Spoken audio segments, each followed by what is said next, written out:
गोंडवाना विद्यापीठ गढ़चिरौली अंतर्गत नीलकंठराव शिंदे विज्ञान व कला महाविद्यालय के राष्ट्रीय सेवा योजना की ओर से स्वच्छ भारत सुंदर भारत इस संकल्पना पर आधारित विद्यापीठ स्तरीय शिविर का आयोजन 17 जनवरी से 23 जनवरी तक जिला परिषद हाई स्कूल आदर्श ग्राम चंदनखेड़ा भद्रावती में किया गया है। इस विद्यापीठ स्तरीय शिविर का उद्घाटन समारोह 18 जनवरी को संपन्न हुआ। कार्यक्रम में केंद्रीय रसायन एवं उर्वरक राज्य मंत्री श्री हंसराज अहीर उद्घाटक के तौर पर उपस्थित रहे। विशेष अतिथि के तौर पर समन्वयक राष्ट्रीय सेवा योजना गोंडवाना विद्यापीठ गढ़चिरौली डॉक्टर ईश्वर मोहरले, सदस्य भद्रावती शिक्षण संस्था डॉक्टर विवेक शिंदे, प्राचार्य नीलकंठराव शिंदे महाविद्यालय भद्रावती डॉक्टर LS लड़के, प्राचार्य यशवंतराव शिंदे महाविद्यालय भद्रावती जयंत वानखेड़े, सभापति पंचायत समिति भद्रावती इंदुताई नन्नावरे, सरपंच आदर्श ग्राम चंदनखेड़ा गायत्री बागेसर, चंद्रपुर महानगर अध्यक्ष विजय राउत, सरपंच चंदनखेड़ा विजय वानखेड़े इन मान्यवरों की मौजूदगी रही। कार्यक्रम में केंद्रीय राज्य मंत्री श्री हंसराज अहीर इनका आगमन होते ही पारंपरिक रूप से उनका स्वागत किया गया। कार्यक्रम की शुरुआत केंद्रीय राज्य मंत्री श्री हंसराज अहीर व अन्य मान्यवरों के हाथों महान स्मृतियों के तैलचित्र को मालार्पण कर व दीप प्रज्वलन कर की गई। कार्यक्रम में केंद्रीय राज्य मंत्री श्री हंसराज अहीर इनका शॉल देकर सत्कार किया गया। साथ ही अन्य उपस्थित मान्यवरों का भी सत्कार हुआ।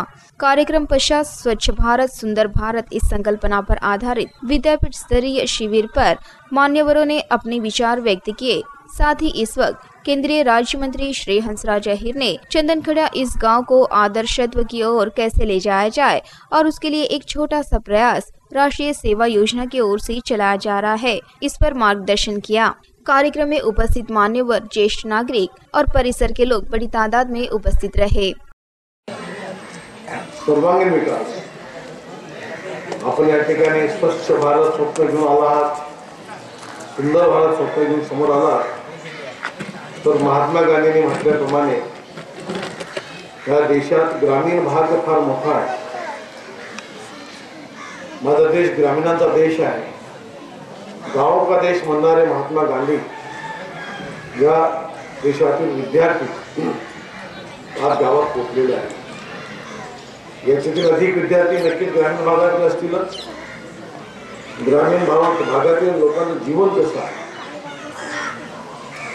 ते कसे जगतात, कसे राहतात, त्यांचं राहणीमान आणि त्यांची संस्कृती,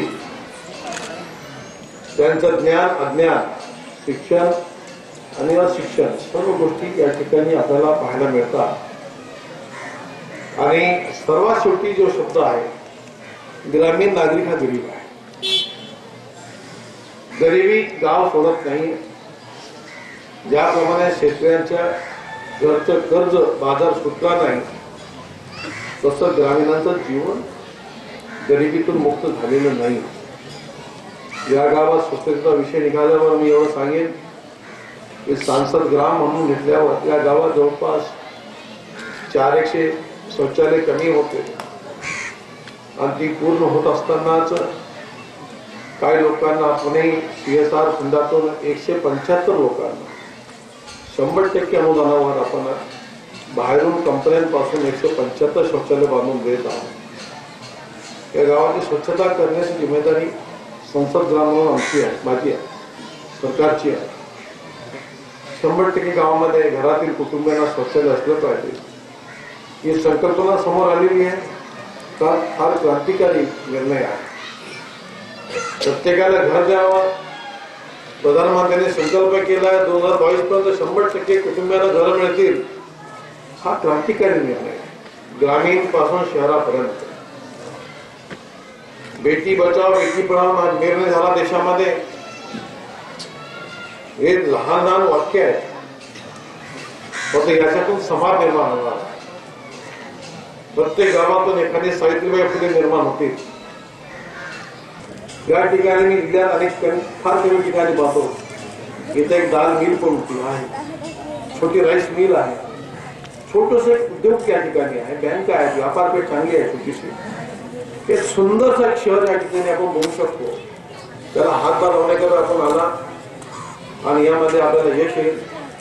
इथून काहीतरी आपण घ्या, गावातील लोकांचा प्रेम तुम्हाला भक्का मिळणार आहे। तुम्ही ज्या दिवशी समारोप कार्यक्रम होईल तेव्हा कोणतीतरी आई तुम्हाला दिसेल या ठिकाणी, तुम्हाला वाढते आहे मग ती पण दिसेल तुम्हाला या ठिकाणी. गावातील ती मंडळी दिसेल की त्यांनी तुम्हाला जेवणाकरता काही नाही की अन्नदान केलेलं आहे, की म्हणजे तुम्हाला भेटणार आहे.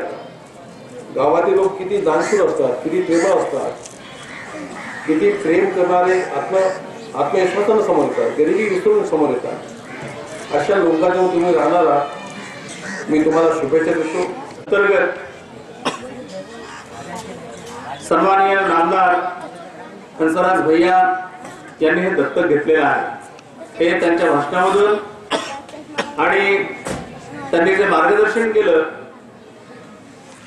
की चंदनखेडा या गावाला आदर्शत्वाकडे कसं नेता येईल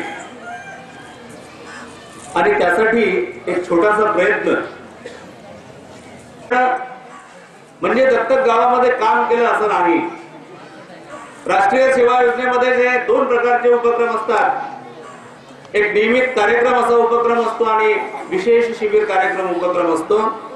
माझी अशी विनंती राहील या महाविद्यालयाच्या सर्व घटकांना की शिबिरा व्यतिरिक्त आपली जी नियमित कार्यक्रम असतात, संपूर्ण विद्यार्थी या गावामध्ये आणण्याची गरज नाही, पण आपण अशा पद्धतीनं त्याचं प्लॅनिंग करावं जेणेकरून नियमित कार्यक्रमांच्या माध्यमातून सुद्धा इथल्या गावकऱ्यांचा सहभाग घेऊन त्यांना सहभागी करून काही उपक्रम आपण या ग्राम विकासासाठी या ठिकाणी आयोजित करू शकतो.